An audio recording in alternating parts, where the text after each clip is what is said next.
Hello बच्चों, कैसे हैं आप सब। आशा करती हूँ कि आप स्वस्थ होंगे, मस्त होंगे और अपनी पढ़ाई में व्यस्त होंगे। आपकी इसी पढ़ाई को आगे बढ़ाते हुए आज हम पढ़ने जा रहे हैं एक नया पाठ, एक नया अध्याय, जिसका शीर्षक है गांधी जी की आत्मकथा। तो बच्चों, आत्मकथा यानी कि जब हम अपने जीवन की कथा को, अपने जीवन की कहानी को खुद लेखनीबद्ध करते हैं या खुद लिखते हैं तो उसको कहा जाता है आत्मकथा। इसी तरह गांधी जी ने भी अपने जीवन की कहानी अपने हाथों से लिखी और ये कहलाई उनकी आत्मकथा। और ये बहुत ही प्रसिद्ध आत्मकथा है उनकी, सत्य के प्रयोग। तो बच्चों, आइए सबसे पहले इस पाठ का परिचय ले लेते हैं।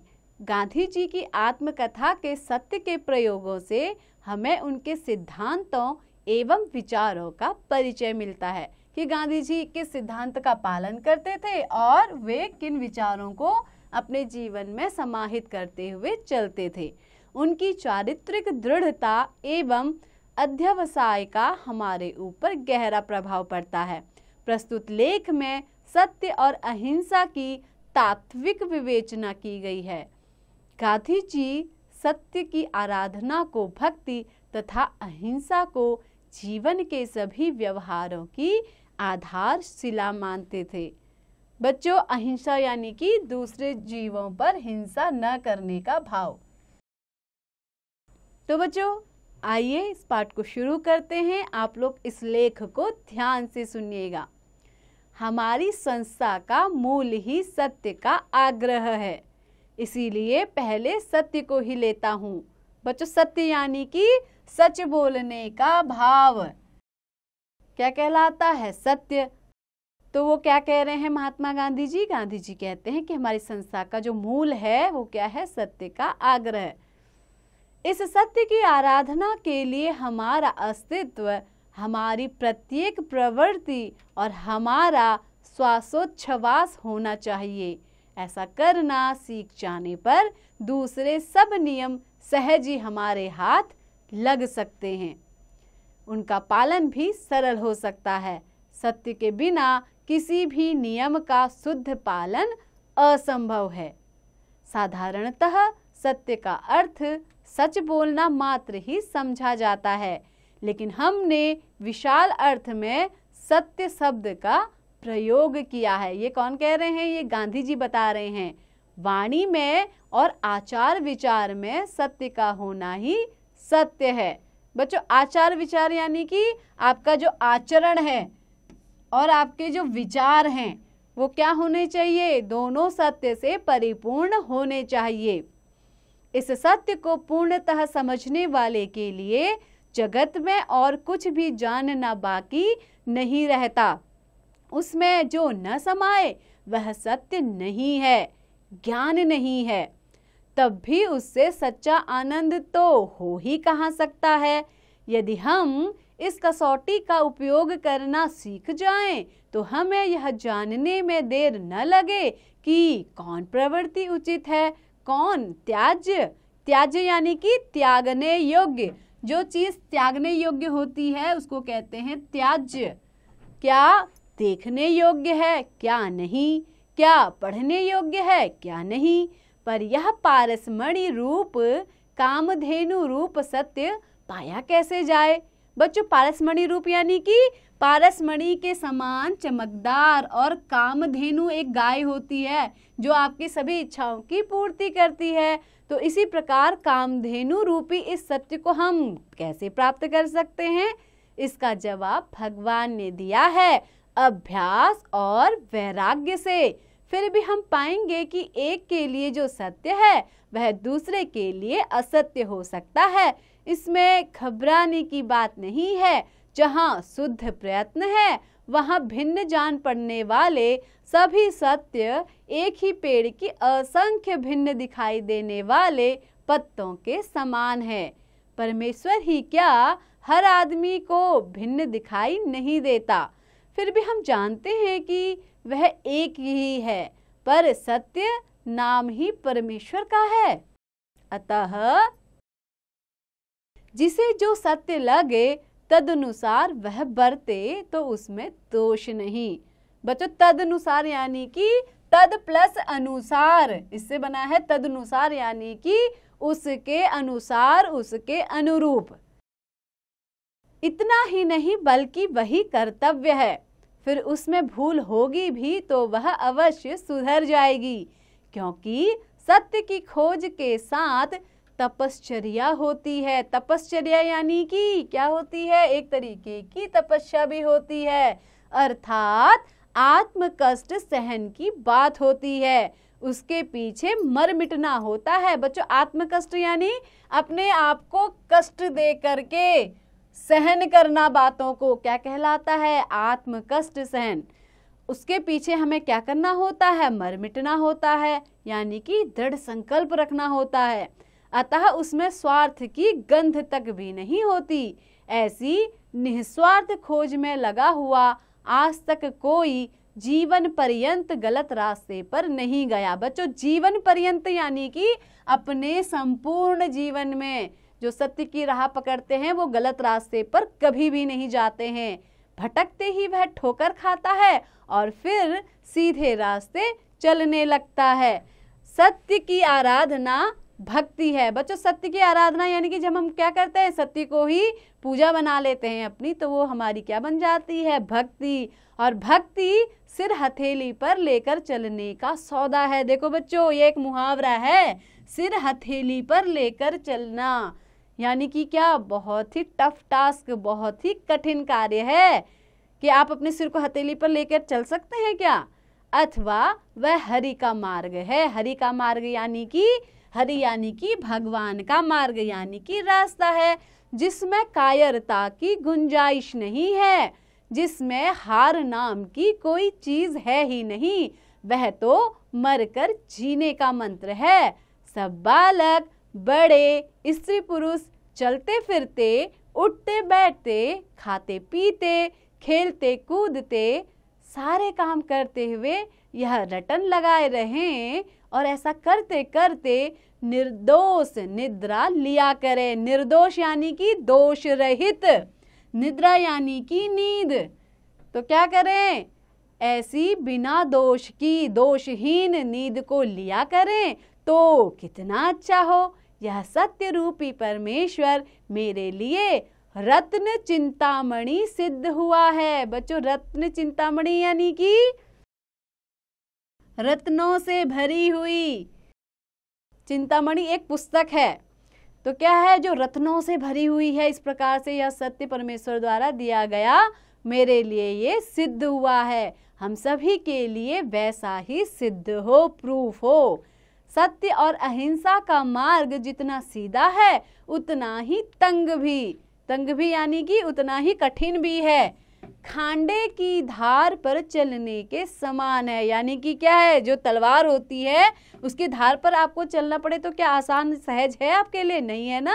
तो ऐसे ही सत्य और अहिंसा का मार्ग भी बड़ा कठिन है। नट जिस डोर पर सावधानी से नजर रखकर चल सकता है, सत्य और अहिंसा की डोर उससे भी पतली है। जरा सा चूके कि नीचे गिरे, पल पल साधना से ही उसके दर्शन होते हैं।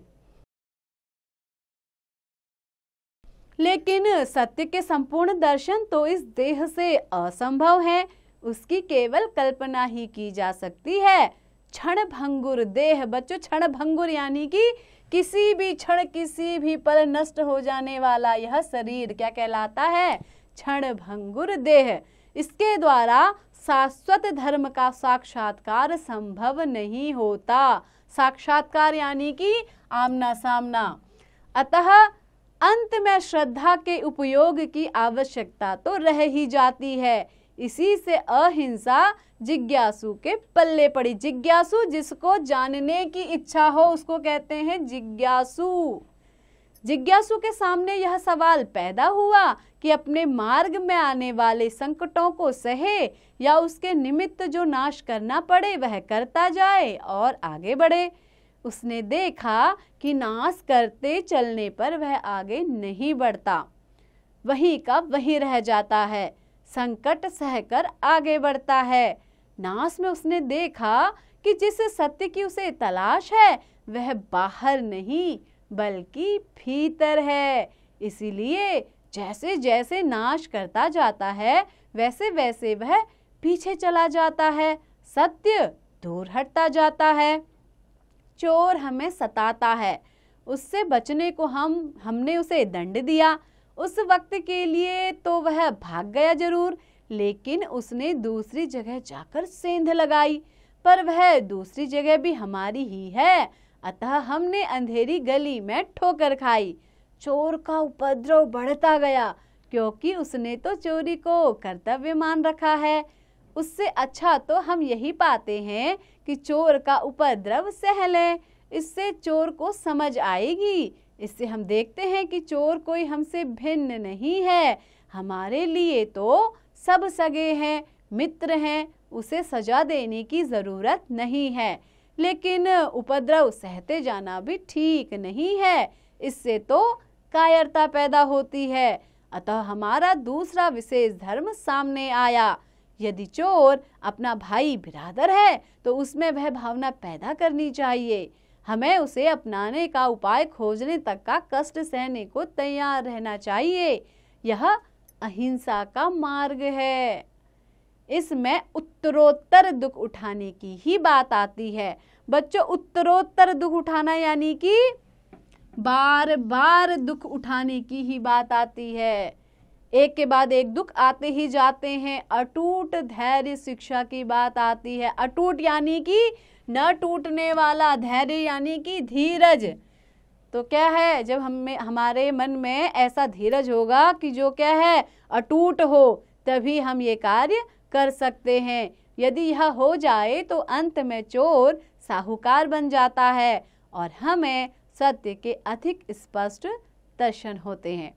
ऐसा करते हुए हम जगत को मित्र बनाना सीखते हैं, ईश्वर की, सत्य की महिमा अधिक समझते हैं।